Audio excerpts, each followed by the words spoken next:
زبور کی پہلی کتاب سام 1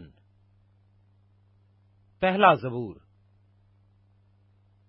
مبارک ہے وہ آدمی جو شریروں کی صلاح پر نہیں چلتا اور خطاکاروں کی راہ میں کھڑا نہیں ہوتا اور ٹھٹھا بازوں کی مجلس میں نہیں بیٹھتا،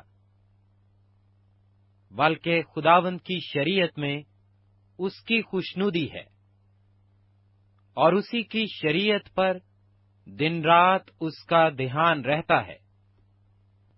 وہ اس درخت کی مانند ہوگا جو پانی کی ندیوں کے پاس لگایا گیا ہے، جو اپنے وقت پر پھلتا ہے اور جس کا پتا بھی نہیں مرجھاتا۔ سو جو کچھ وہ کرے بارور ہوگا۔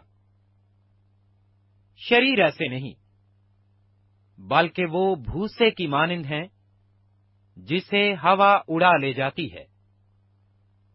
اس لیے شریر عدالت میں قائم نہ رہیں گے، نہ خطاکار صادقوں کی جماعت میں،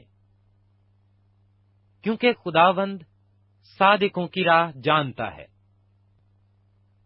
پر شریروں کی راہ نابود ہو جائے گی۔